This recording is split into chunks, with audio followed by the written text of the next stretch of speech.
Ngunit nagkamali si Chung, dahil hindi niya ito napagtanto noon, may nagturo sa kanya na balang araw ang mga tanga sa paligid niya ay magiging napakahalaga sa kanya. Pero naiintindihan na niya ito ngayon. Hindi ito isang bagay na kaya niyang gawin mag-isa.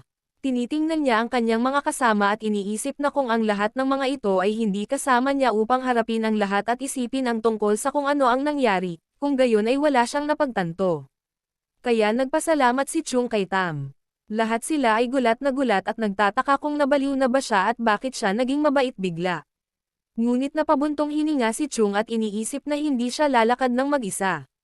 Hanggat umiiral ang Mount Wasek, hanggat may nabubuhay pa sa mundo, matutupad ang kanyang mga hiling, kahit ilang siglo pa ang lumipas.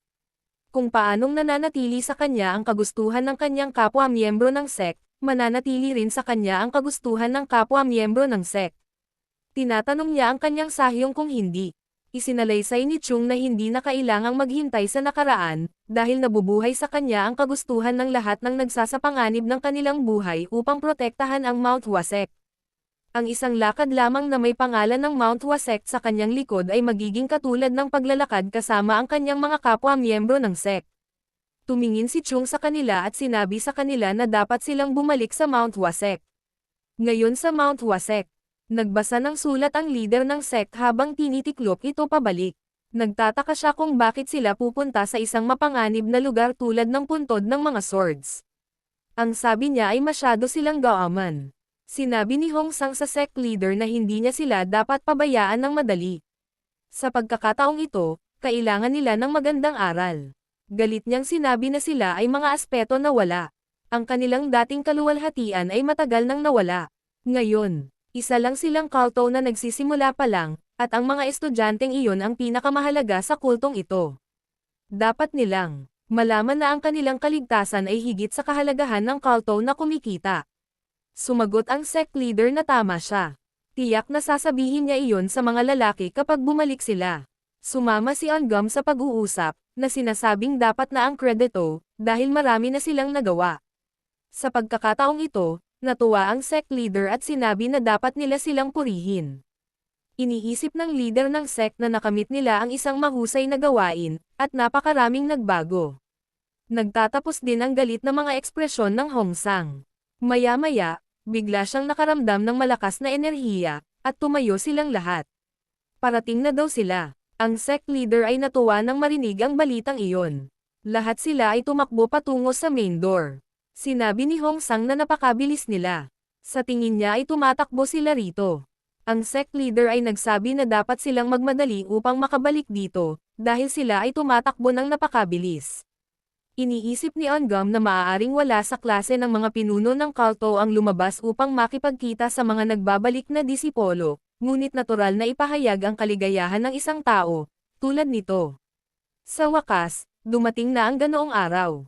Lahat sila ay natipon sa pasukan. Ito ang araw kung saan binabati nila ang mga bumalik na may mga resulta. Pakiramdam nila ay dumarating sila ng may magaan at mabibilis na hakbang, ngunit mabilis. Bigla nilang napagtanto na sila ay masyadong mabilis. Biglang nasira ang pinto at pumasok sila na parang umaatake. Nagtataka ang mga matatanda kung bakit nila sinira ang pinto. Sinisigaw ni Chung ang pangalan ng pinuno ng kulto, at lahat sila ay sinunggaban ang mga matatandang iyon at tumakbo patungo sa tirahan ng leader ng sect.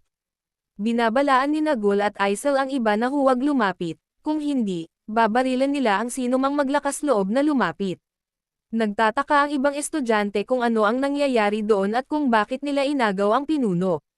Iniisip nila na si Chung ay isang baliw, ngunit ngayon lahat sila ay mga baliw sa loob ng tirahan.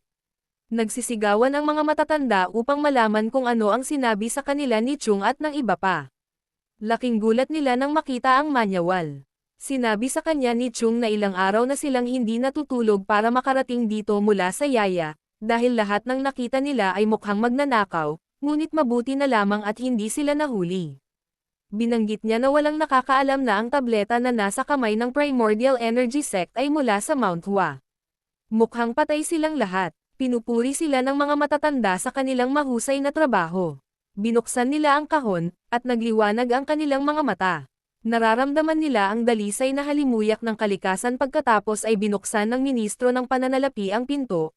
Sinabi na ang pagkain ay handa na ng napakatagal, at ang mga lalaki ay dapat kumain muna, hindi alam kung sino ang papasok. Naging alerto si Chun at ang iba pa. Ngunit pagkatapos makita ang kahoy na kahon na iyon, tinanong sila ng matanda kung ano ang magandang bagay na dinala nila ngayon. Sa loob ng set na silid ng leader, may isa pang tao na naruroon upang suriin ang pagiging tunay ng manual. Tinanong siya ng sect leader kung ano ang palagay niya tungkol sa manual. Ito ay Sugat Gak Medicinal Hall, pinuno ng Mount Kiwa Sect. Sumagot siya na sa tingin niya ito nga ang sikretong teknik para sa Origin Energy Pill. Ang mga prinsipyo ng paggawa nito ay may katuturan. Idinagdag niya na bagamat may mga bahaging may mataas na antas ng mga lihim na teknik sa labas ng kanyang imahinasyon, kung susundin nila ng mabuti ang mga tagubilin, dapat nilang magawa ang Origin Energy Pill kahit na walang ganap na pag-unawa sa mga nilalaman. Nakahinga ng maluwag ang leader ng sect at sinabing napakahusay ngayon na kailangan lang nilang kunin ang mga sangkap. Ngunit sinabi sa kanya ni Wongak na imposible iyon. Sigaw ng finance leader sa kanya, nagtatanong kung nakikipaglaro ba siya sa kanila ngayon at bakit niya sinabing medyo maaga pa daw. Natatakot, sumagot si Wongak na hindi mahirap gawin ang Origin Energy Pill base sa nakasulat. Sa katunayan, kahit sinong marunong gumawa nito ay kayang gawin ito. Galit na sumisigaw ang pinuno ng pananalapi na ang ibig sabihin ay walang problema noon, at nagtatanong kung bakit sinasabi niyang imposible. Si Wongak ay nagsasalita sa gitna at sinabing ang mga sangkap ay katawa-tawa na mahal. Nagiging estatwa ang pinuno ng pananalapi para marinig iyon. Lahat sila ay nadismaya nang marinig ang isyo. Ipinaliwanag ni Wongak na hindi ito ang normal na uri ng mamahalin. Kung gusto nilang ay mas produce ang pill, maaaring kailanganin nilang ibenta ang buong Mount Wasek. Imposibleng mabili ang lahat ng kailangan nila, kahit na ibinenta nila ang lahat ng kanilang negosyo sa Huyan. Nagulat ang pinuno ng pananalapi sa narinig at nagtanong kung bakit ganoon kamahal ang isang elixir pill. Sumagot si Wongak na, syempre, ito ay mahal, at sinasabi sa kanila na pag-isipan ito sa ganitong paraan. Sinabi niya na kahit na ang sahulan, na may toneladang pera, ay makakagawa lamang ng ilang mahusay na energy pills, kung isasaalang-alang na ang pinag-uusapan nila ay tungkol sa mas mahusay na mga elixir na table task, ang halaga ay napakamura. Posibleng gawin ang Origin Energy Pill na may mga ganitong sangkap lamang dahil ang Medicine Immortal ang gumawa nito. Kung ito ay ibang tao, malamang na nagkakahalaga ito ng halos 10 beses na mas mataas. Hindi pa rin makapaniwala ang pinuno ng pananalapi. Tinanong niya siya kung magkano ang kailangan nila at idinagdag na hindi na mahirap ang Mount Wasek. Nagsimulang tansyahin ni Wongak ang halaga, nang makitang gumagalaw ang kanyang mga daliri sa pananalapi. Huminto ang puso ni leader. Bigla siyang sumigaw at sinabihan ang sect leader na itapon na itong sikretong manual na ito o kung anuman ang sigurado niya na ang Medicine Immortal na lalaki ay natanda na. Idinagdag niya na ito ay hindi isang kayamanan.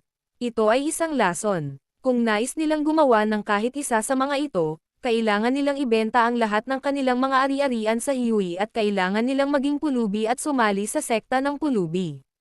Hinampas niya ang mesa at sinabing hindi ito pinapayagan. Baka tuluyan nilang mabunot ang buong Mount Wasek habang sinusubukang ayusin ang isang martial master bilang pinuno ng pinansya at ekonomiya.